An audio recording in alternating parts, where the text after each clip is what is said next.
जेजूच्या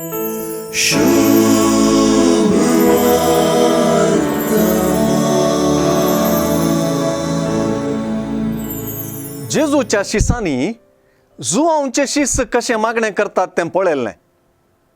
मागणे करचें तांकां कांय नवें न्हय. आतां आपणाकय जुआंच्या शिसां बरी मागोंक शिकोवंक जाय म्हणून जेजू लागीं ते विचारतात. जेजू तांकां मागणे शिकयता मात्र न्हय, मागण्या उद्देशी विविध मनोभावूच तांकां विवरून सांगता. जेजूची मागण्या संबंधी शिकवणूक सर्गींच्या बापा लागीं मागोंक सांगून सुरू जाल्ली. सर्गींच्या बापाच्या उदारपणा विशीं उलोवन सोंपता. सर्गींचो बाप जेजूच्या मागण्याचो सार. आपल्या शिसांक पयल्यान पयलें जेजू बापा लागीं संबंदांत रोंबूंक उलो दिता. सर्गी बापा लागीं संबंद सर्व मागण्याचें मूळ.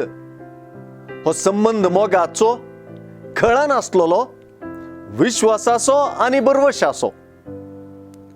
तो केदींच वायट करिना आनी आमचे विशीं बरें चिंतचें आनी बरें दिवचें केदींच रावयना म्हूण स्पश्ट करचो संबंद तो. अशें मागणें बापा लागीं मोगा संबंदाची आनी सळावळीची वाडावळ. दुसऱ्यान मागणें एक मोलादीक आनी आमोलीक अनुभव म्हणून जेजू शिकयता. एका इश्टा लागीं उंडो विचारूंक गेल्ल्या आनी एका इश्टाची ओपार हो अनुभव स्पश्ट करता. चालत्या जिविताच्या अनुभोगांत वडिलां आपल्या भुरग्यांक बऱ्यांतल्यान बरें दिवंक वत धाडचो आनी एक अणभव आमकां परिचीत. ह्या अणभोगा मुखांतर मागणें एक केवल मोतीचें भगप न्हय, बगार तें खऱ्या आनी नीज अणभोगा मुखांतर दैवीक बरेपण भोगूंक करचें हातेर.